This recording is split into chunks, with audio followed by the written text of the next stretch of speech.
dar alguns sinais para vocês aqui, alguns indícios que me mostram que agora, mais do que nunca na história, o mundo está política e socialmente preparado para que Jesus volte nos próximos anos. Quer exemplos? Vamos lá. Sempre houve epidemias no mundo, mas pandemia, no sentido literal da palavra, é a primeira vez. Eu sei que alguém pode falar: Rodrigo, desculpa, não fala bobagem, não, eu sou médico, há outras pandemias registradas na história, você não fala do que você não sabe. Com todo respeito, pandemia é a primeira vez, eu insisto, e vou explicar por quê.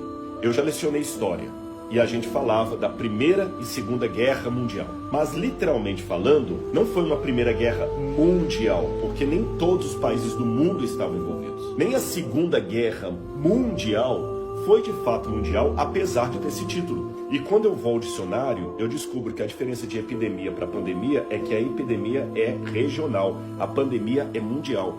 E pela primeira vez na história, eu tenho uma tragédia que é de fato mundial. Não houve um país que ficou sem usar máscara. O discurso é para todos. Agora a gente está falando assim: pois é, gente, o ebola que aconteceu lá na África. Não, eu estou falando do Covid que aconteceu na minha rua. Ou seja, agora eu estou falando de uma pandemia literal. Segunda coisa que é característica desse mundo: agora pela primeira vez na história está se desenhando uma ideia de uma economia mundial. Ou o mundo unifica a economia dele ou vai rachar. Não é questão de quem gosta ou não gosta, não tem outro jeito, é o que tem. Então realmente agora nós temos o caminho preparado para um governo único, mesmo que o de esquerda continue de esquerda, o de direita, o comunista continue comunista, o socialista, o capitalista, o liberal, capitalista, não interessa. Tem que ter uma agenda única. O mundo não suporta mais do jeito que está. O reset não é teoria da conspiração, o reset está para acontecer. Então, gente, eu olhando para o mundo, essa é a ênfase que eu dou nos sermões, o mundo tem realmente um cenário prontinho para que o anticristo previsto em Apocalipse 13 comece a atuar. Eu tenho certeza acadêmica disso, de estudo. Agora, preste atenção, que agora que vem um ponto principal. Se o que eu vou revelar daqui a pouquinho não acontecer, sabe o que pode ocorrer? Deus vai suspender esse processo, não vai permitir que ele vá avante. E daqui a 150 anos, alguém que estiver vivo no meu lugar vai estar apontando para outra realidade e achando que é ali que está perto da volta de Jesus. Sabe por que eu digo isso? Eu espero que seja claro para vocês onde é que eu estou querendo chegar.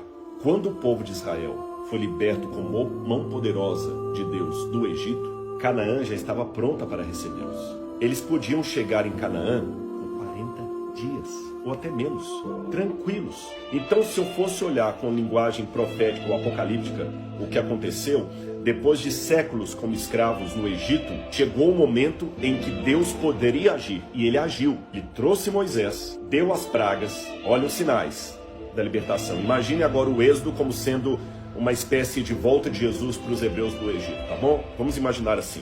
O êxodo, a libertação, é a volta de Jesus para eles. Antes ali, o que aconteceu? O faraó assume, Moisés volta do deserto, as pragas caem, Faraó não se arrepende, não muda a cabeça dele, Deus tira o povo, abre o mar vermelho, gente, que é sinal mais lindo do que isso, abre o mar vermelho, o povo passa a pé seco, do outro lado o mar se fecha, mata Faraó, todo o seu exército, e o povo então caminha. Era ou não era o tempo, socialmente falando, propício para conquistar em Canaã? Claro que era, mas se era o tempo, por que demorou 40 anos a ponto de matar toda aquela geração?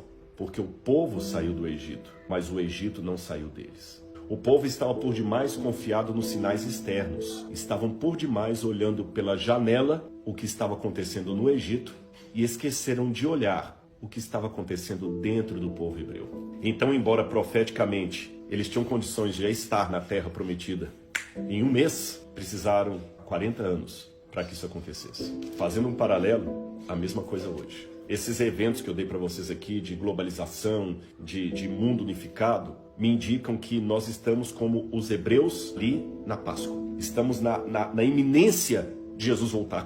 Eu acho que pode acontecer em qualquer momento. Mas se eu ficar demais olhando pela janela o que acontece no Egito e não observar o que acontece aqui dentro, pode ser que mesmo libertos, a gente ainda fique 40 anos vagando nesse deserto do mundo e Jesus não voltou.